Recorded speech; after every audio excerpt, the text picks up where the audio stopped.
A'udzubillahi minasyaitonirrajim. Bismillahirrahmanirrahim. Alhamdulillahirabbil alamin wassalatu wassalamu ala Rasulillah wa ala alihi wa sahbihi ajma'in.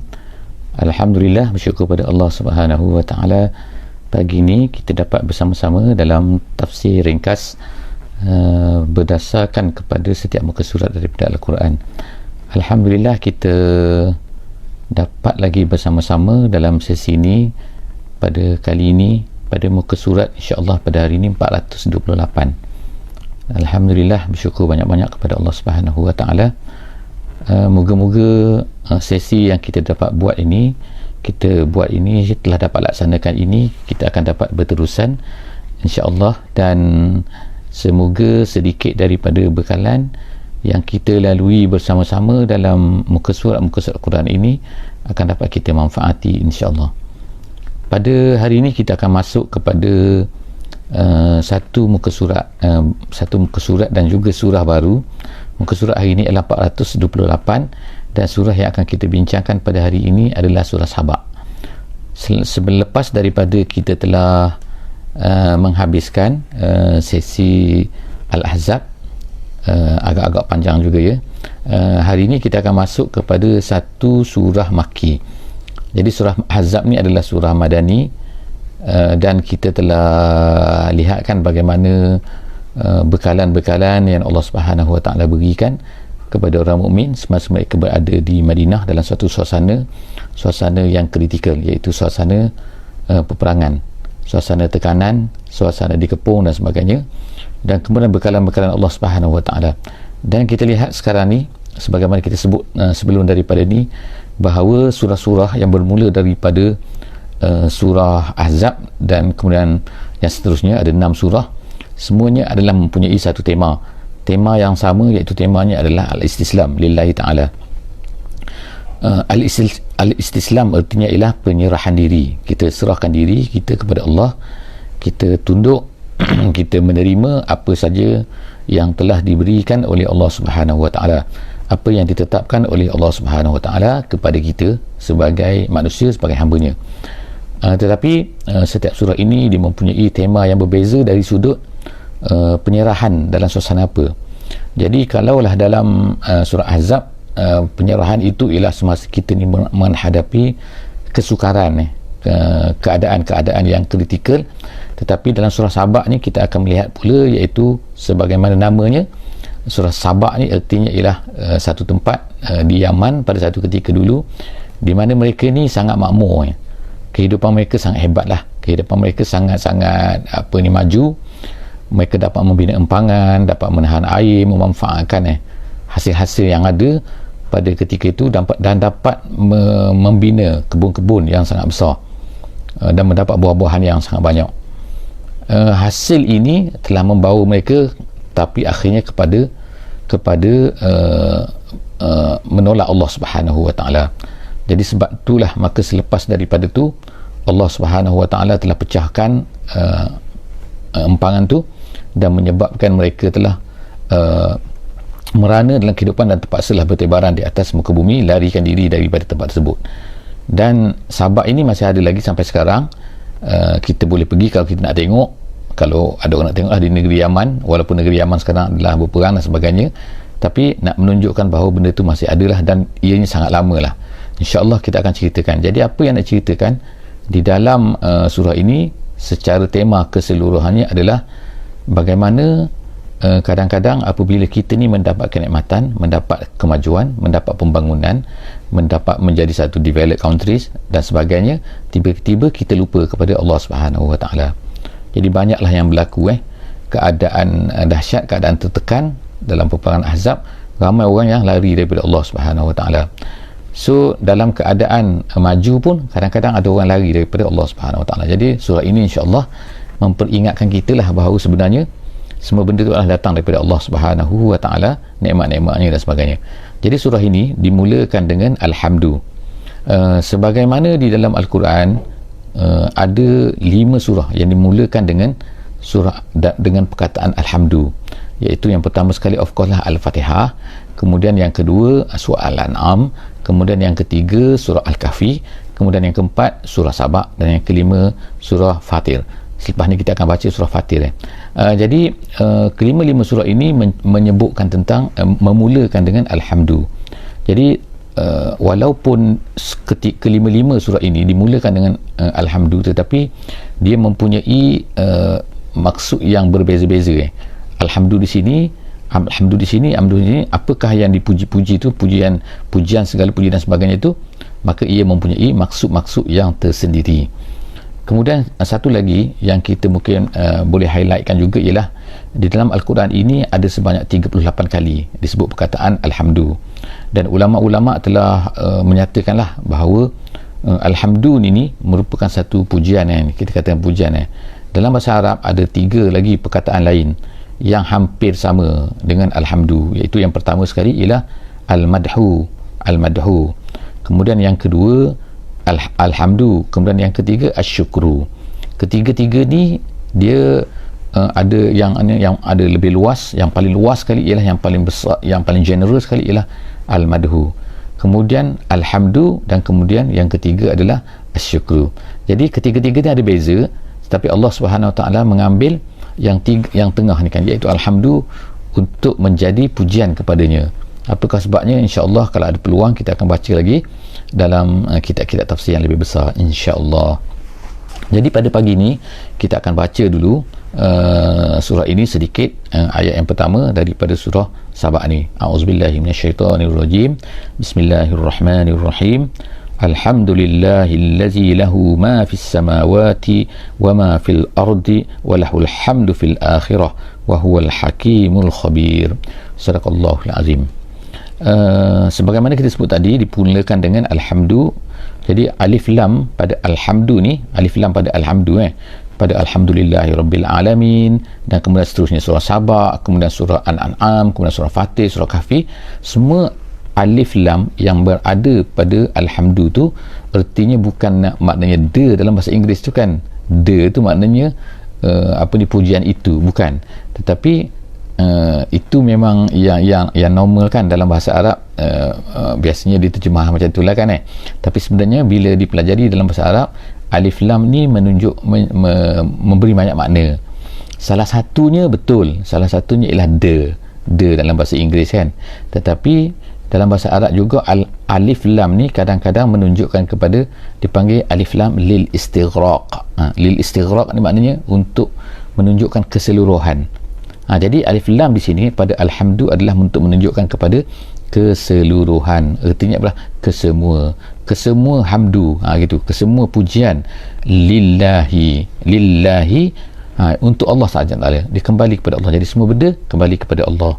Kemudian allazi lahu ma fis samawati wa ma fil ardi, kemudian Allah Ta'ala sebutkan tu yang mana dia, untuknya lah, allazi lahu dalam bahasa Arab ni penting, sebab maksudnya lah miliknya lah saja, gitu lahu, bukan baginya saja. Baginya tu makna baginya untuknya, bukan, tapi ini miliknya.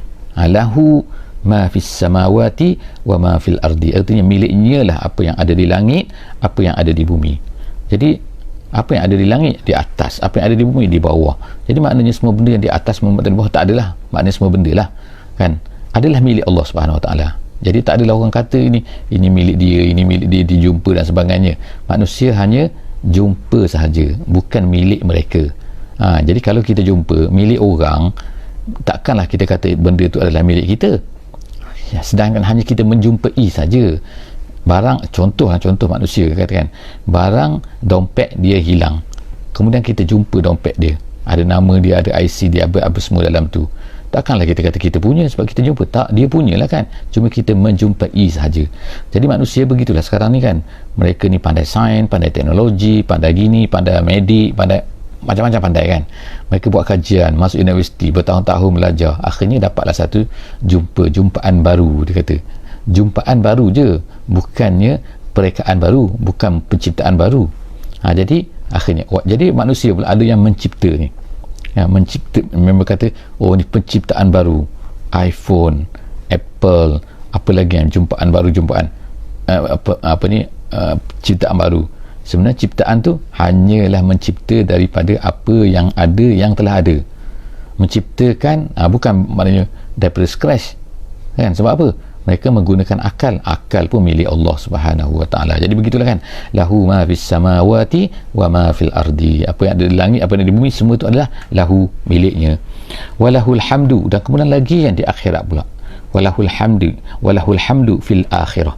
Allah Ta'ala kata di akhirat pun milik dia juga, iaitu apa? Pembalasan, pemberian, syurga, neraka dan sebagainya, semua itu adalah milik Allah. Allah Ta'ala nak beri. Jadi Allah Ta'ala hamdu di situ sekali lagi. Wahuwal hakimul khabir, dia hakim dan juga dia maha bijaksana, maha mantap dan juga maha mengetahui segala benda. Ya'lamu, jadi Allah Ta'ala sebut lagi, puji lagi dia, iaitu apa? Allah Ta'ala ni kan tahu apa? Ya'lamu ma yaliju tu maksudnya ialah yang masuk. Yaliju maknanya yadkhulu, iaitu apa yang masuk fil ardi, ke dalam bumi. Wa ma yakhruju minha, apa yang keluar daripada bumi. Wa ma yanzilu minas sama, apa yang turun daripada langit. Wa ma ya'ruju fiha, apa yang masuk ke bumi, ke langit, minta maaf, langit masuk ke langit. Jadi artinya kat sini Allah Subhanahu Wa Taala sebut kat sini kan, semua benda Allah Taala tahu. Apa yang naik, apa yang pertama sekali ialah dia sebutkan wa ma yaliju fil ardi, apa yang masuk ke dalam bumi. Apa yang masuk dalam bumi? Macam-macam kan yang masuk dalam bumi ni. Ada biji benih, kita kata simple kan, ada biji benih, orang tu kita tak tahu kan, tiba-tiba tengok tumbuh rumput. Macam mana tumbuh rumput, macam mana tumbuh pokok ni kan, macam mana jadi hutan, sebab ada benih yang masuk dalam tu. Bila masuk tu kan, pokok tu kita kata dah 1000 tahun, maknanya dia dah masuk, ada benih kat tu, jatuh kat situ. Macam mana yang masuk ke dalam lagi apa? Hujan yang turun dia masuk ke dalam bumi. Berapa banyak air yang masuk ke dalam bumi tu kan, kita pun tak tahu. Jadi tiba-tiba keluar air, kita tengok air apa ni, air daripada bukit tu kan, dia keluar daripada mata air, maknanya ada something, air yang masuk ke dalam bumi tu, masuk ke dalam tanah tu, sehingga dia keluar air daripada tu. Air terjun yang turun tu kan, datang daripada mana? Datang daripada air hujan. Air hujan masuk ke dalam bumi, kemudian keluar menjadi air terjun. Itu semua benda tu adalah, itu yang dikatakan sebagai yang lijuk. Allah Ta'ala tahu semua tu, berapa banyak air yang masuk ke dalam bumi. Kemudian wa ma yakhruju minha, apa yang keluar daripada bumi. Apa yang keluar daripada bumi? Macam-macam galian, macam-macam lagi apa dengan pokok-pokok kan, pokok-pokok kan, kita tengok benih dalam tanah tapi dia benih, dia naik ke atas. Jadi maknanya dia keluar daripada bumi. Jadi semua benda kan, sama ada besar, sama ada kecil ke. Kemudian tu wa ma yanzil minas sama, apa yang turun daripada langit. Apa yang turun daripada langit? Hujan lah, hujan ke, salji ke, embun ke, macam-macam kita tak tahu kan, tapi Allah Ta'ala tahu. Kemudian wa ma ya'ruju fiha, apa yang naik ke atas. Apa yang naik ke atas apa? Amalan ke, amalan baik ke, amalan jahat ke, dan sebagainya lah. Apa yang naik ke atas tu, hisapnya. Kalau sekarang ni kan lagi apa benda kan, macam mana itu air hujan tu datang. Air hujan tu datang kerana dia kata pemeruapan berlakukan daripada air laut, daripada air tasik, daripada air sungai. Bila panas matahari, kena tu jadi meruak, dia naik ke atas, dia jadi awan. Jadi maknanya dia naik ke atas. Jadi maknanya Allah Ta'ala sebutkan semua benda ni, semua yang naik, semua yang turun, semua yang masuk, semua yang keluar, semua tu adalah Allah Ta'ala tahu. Itu dia kata ya'lam wa huwar rahimul ghafur. Dia maha rahim, dia maha ghafur. So kita sebutkan sebelum daripada ni, bahawa setiap daripada nama-nama Allah ni yang ada pada penghujung ayat ni ada kaitannya kan, ada ertinya tersendiri. Cantiklah insya-Allah kan, kalau kita ada masa, kita ada kesempatan, kita boleh baca kan, baca apa ni, kita boleh memahami setiap daripada nama-nama surah tu, nama-nama Asmaul Husna tu kan. Seperti contohnya kat sini kan, Ar-Rahim. Apa maksud Ar-Rahim? Ar-Ghafur. Tapi apabila dia duduk di sini, dia duduk dalam ayat ni berkaitan dengan tahu tu, tiba-tiba dia Ar-Rahim, Al-Ghafur, maknanya dia ada kaitan dengan penceritaan itu tu kan. Jadi cantiklah kalau kita ada kesempatan, kita boleh baca lagi lah insya-Allah kan. So cadangan kita insya-Allah kan, kalau kita ada hayat, kita ada kehidupan, kita akan baca nanti habis Quran, kita akan baca sekali lagi insya-Allah kan, dengan lebih detail mungkin kan. Wallahu a'lam bissawab. Kita harapkan doa-doa insya-Allah, amin. Wa qala allazina kafaru la ta'tina as-sa'ah. Jadi inilah persoalan biasa yang dihadapi oleh nabi-nabi, yang dihadapi oleh Nabi Muhammad SAW, dan dihadapi oleh kita juga, iaitu manusia ni dia akan mempunyai satu perasaan apa dia kata, iaitu hari akhirat tidak ada. Maksudnya ialah tidak ada kebangkitan. Maksudnya ialah dah mati tu matilah kan, dah mati, masuk dalam tanah, dimakan oleh tanah, jadi reput, jadi tinggal tulang, lama-lama tulang pun tak ada, tengkorak pun tak ada, semua tak ada. Jadi artinya itulah keyakinan manusia yang rosak kan. Jadi sejak daripada Nabi Muhammad, itulah bendanya kan, sampai sekarang pun benda tu juga kan, yang manusia datang dalam kepala dia, iaitu apa? manusia ni bila mati habis. Masalahnya ialah bila ada keyakinan ni, datang timbulnya perasaan macam ni, maka menyebabkan dia akan efek dalam kehidupan dia. Kalaulah kita ni lepas daripada mati ni dah habis, maka ertinya kita mesti mengejarlah atas dunia ni habis-habisan. Kita mesti capai kenikmatan, kita mesti kejar apa yang kita nak kejar kan, supaya kita dapat hidup dengan selesa, dengan aman, bukan aman, dengan selesa lah kan, dia katakan selesa, bahagia konon-kononnya kan. Dan kemudian tu mereka akan, kalau boleh tipu orang, kalau boleh kalau tak kenakan apa-apa tindakan undang-undang, so kita buat je. Jadi kita nak seronok, kita minum, kita nak seronok, maka buat apa-apa saja kan. Sebab apa? Bagi mereka dosa dan pahala tu tak ada. Itulah kan, bila tak ada akhirat, artinya tak ada dosa pahala. Jadi apa lagi yang nak kejar? Lepas mati memang tak ada apa, jadi kejarnya di sini. Itulah dia masalahnya kan. Jadi masalah ini berlakulah kepada Nabi SAW yang dihadapi orang Quraisy, orang kafir kan. Jadi mereka berkata, wa qala allazina kafaru, Allah Ta'ala katakan mereka kafir ni, orang kafir ni berkata, la ta'tina sa'ah, kiamat ni tak datang, dia kata. Kul, jadi Allah Subhanahu wa Ta'ala sebutkan kat sini kan, iaitu benda kan, kul, katakan wahai Muhammad, bala wa rabbi, makna sini adalah satu sumpahan, bala, bahkan tidak, apa yang kamu anggap tu tak betul, demi Allah sini kan. Jadi maknanya satu benda yang besar kat sini kan, demi Allah, bala wa rabbi, tu sumpahan. Dia katakan la ta'tiyannakum, dia akan datang pada kamu, la ta'tiyannakum alimil ghaib. Jadi alimil ghaib ni, alimil ghaib ni ada dua bacaan, ada dua qiraat. Yang pertama sekali dibaca alimil ghaib, yang kedua dibaca alimul ghaib. Alimul ghaib, mim tu kan dibaca dengan baris depan, di depan mu, alimul ghaib. Yang kita baca biasa ialah alimil ghaib, mim tu baris bawah kan. Jadi apa beza dia? Ulama' kata kat sini kan, kalau alimil ghaib tu ialah dia tu sifat kepada warabbi. Jadi maksudnya ayat dia jadi bala warabbi alimil ghaib la ta'tiyannakum, demi Tuhanku yang mengetahui tentang perkara ghaib, dia akan datang juga pada kamu, pasti akan datang pada kamu. Macam tu. Ada satu lagi bacaan yang tadi tu, bacaan alimul ghaib, iaitu dia kata dia ni jadi mubtada. Jadi apapun mubtada kepada khabar mahzuf, ataupun dia adalah khabar kepada mubtada mahzuf. Jadi apa-apa pun itu adalah perbincangan ulama tafsir yang lebih detail kan. Kita tak nak masuklah pendetailan tu begitu kan, tapi nak maksudnya kalau alimul ghaib pun ada bacaan dia, alimul ghaib pun ada bacaan dia.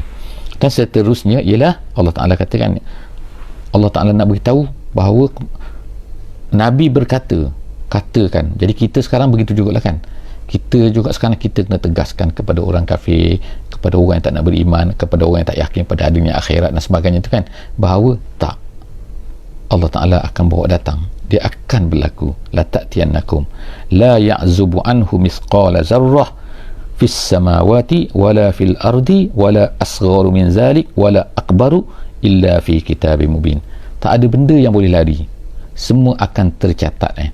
Kat sini Allah Ta'ala sebut apa kan, lebih besar, lebih kecil, apa macam zarah ke, lebih kecil daripada zarah ke, lebih besar daripada zarah ke, lebih besar lagi ke, semua benda tu akan tercatat.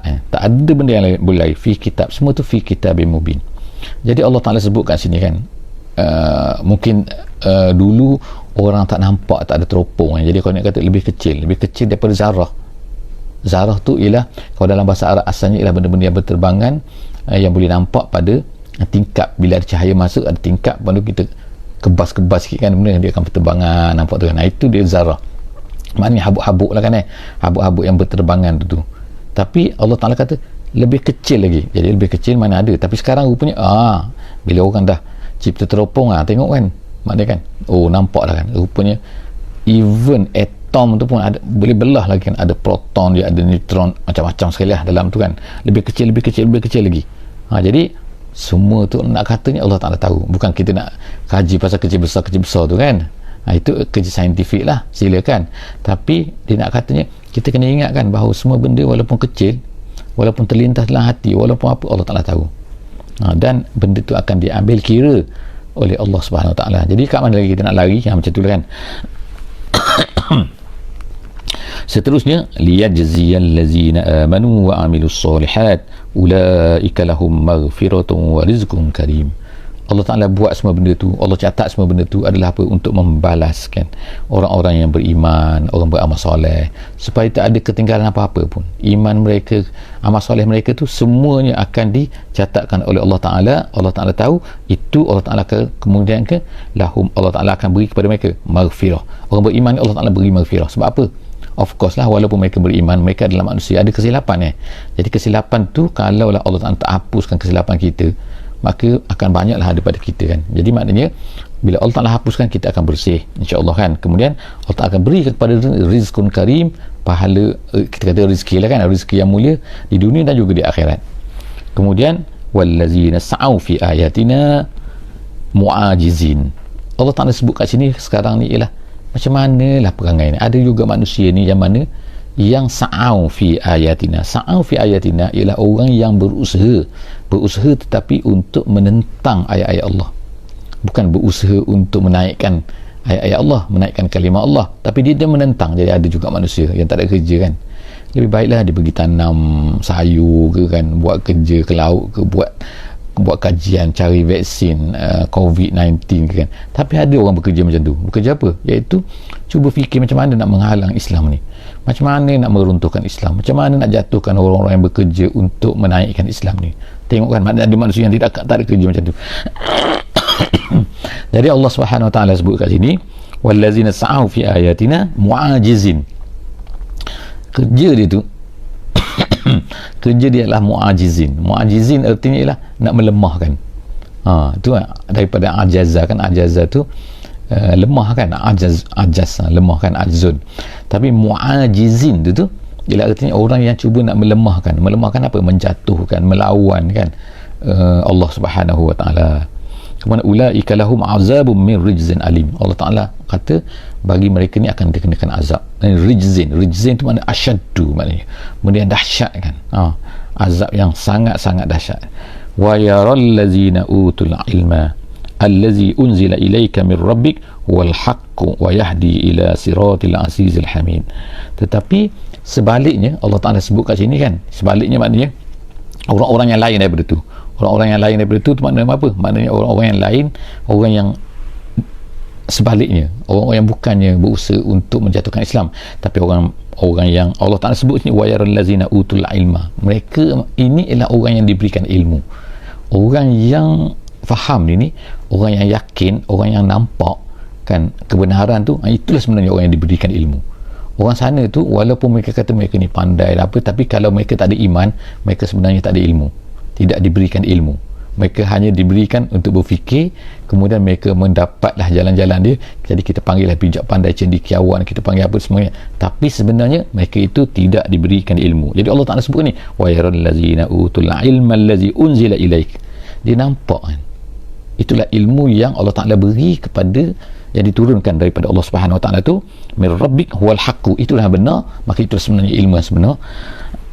Wa yahdi ila siratil azizil hamid. Kemudian Allah Ta'ala kata, dan dia beri petunjuk kepada wayahdi, dia apa ni, petunjuk kepada siratul azizil hamid. Ayat yang terakhir insya-Allah pada pagi ni iaitu apa? Kita akan tengok wa qala allazina kafaru hal nadullukum ala rajulin yunabbiukum. Sekarang ni sampai pula kepada tentang apa ni, sindiran. Jadi orang kafir tak habis mereka ni, tak habis-habis akan berusaha juga untuk macam mana nak memburukkan Nabi, mengempen membuat label-label untuk mengatakan bahawa sebenarnya Muhammad ini adalah tak betul, Muhammad ni adalah mengarut, Muhammad ni. Jadi ini antara bentuk permainan ataupun penyindiran mereka. Apa mereka sindir? Mereka kata wa qala allazina kafaru hal nadullukum ala rajulin yunabbiukum iza muzziktum kullam mazzaq innakum lafi khalqin jadid. Dia kata ni mari kami nak tunjukkan ni ada seorang ni, ada nak tak kami nak tunjuk ada seorang lelaki ni yang yang mana dia kata kalau orang ni, manusia ni dah mati, dah mumazzak ni maknanya dah hancur luluh kan, dah tak ada berterabur kan. Kalau kertas tu kita koyak habis-habisan, kemudian kata ni ada orang lelaki, nak tengok tak ada seorang lelaki ni, dia kata kalau kita dah hancur dah kan, tiba-tiba dia kata lepas tu boleh dicipta semula, dia boleh jadikan semula. Jadi manusia tu dia maknanya dia pesenda Nabi, dia mempermainkan Nabi kan. Dia cakap macam tu kan. Jadi kalau orang datang ke Mekah tu kan, pada masa tu, jadi dia pun kata ni nak tunjukkan ada. Jadi seorang katakan ni orang ni tak betul lah, Muhammad ni tak betul lah, Muhammad ni dah gila kan. Tak ada pula dia kata, tengok kan manusia kan, dia tak boleh berfikir pun. Sedangkan manusia kita dulu yang hidup ni kan, yang boleh berfikir ni kan, yang bangun, yang segar, yang syabab, yang muda, yang berjalan ke sana kemari, bukankah dia dulu ni hanyalah setitis mani kan? Dia ni adalah satu seketul darah yang sangat kecil, yang tak mampu buat apa, yang boleh dibuang begitu saja kalau orang nak buang kan. Maknanya kan, yang ni begitu simple kan. Tapi macam mana dia boleh berubah jadi manusia? Dia membesar-besar jadi bayi, kemudian dalam perut ibu, dalam rahim, kemudian tiba-tiba jadi manusia, keluar, tiba-tiba boleh berlari ke sana kemari, tiba-tiba dia kata pula manusia kalau lepas mati ni, kalau dah hancur, boleh menjadi manusia balik. Tengok kan, pelik kan manusia kan. Jadi itulah maknanya Allah Subhanahu Wa Taala sebutkan betapa peliknya sifat manusia ni kan. Dia menolak apa ni kan, menolak Allah Subhanahu Wa Taala, dan mengatakan itulah benda yang berlaku sampai sekarang ni yang kita hadapi semua kan. Jadi insya-Allah kan, kita moga-moga kita ni dapat keyakinan daripada Allah Subhanahu Wa Taala, dan kemudian kita baca Quran, kita dengar lagi, kita baca kan, dan kekuatan kita tu insya-Allah kita bina sama-sama. Dan cara nak bina ni ialah dengan kita mempromotkan benda ni lagi kan, mempromotkan menyebarkan benda ni. insya-Allah Allah Ta'ala akan beri kekuatan kepada kita semua sebagaimana yang diberikan kepada Nabi, kepada para sahabat, dan seterusnya kepada orang-orang yang beriman daripada dulu sampai akhir nanti insya-Allah. Moga-moga Allahumma ja'alna minhum insya-Allah. Aqulu qawli hadza wa astaghfirullah azim li wa lakum wa lisairil muslimin wal muslimat wal mu'minin wal mu'minat. insya-Allah jumpa lagi esok pada muka surat 429 insya-Allah. Subhanakallahumma wa bihamdik, nasyhadu an la ilaha illa anta, nastaghfiruka wa natubu ilaik. Bismillahirrahmanirrahim. Wal 'asri innal insana lafi khusr illa allazina amanu wa 'amilus solihat wa tawasaw bil haqqi wa tawasaw bis sabr. Assalamualaikum warahmatullahi wabarakatuh.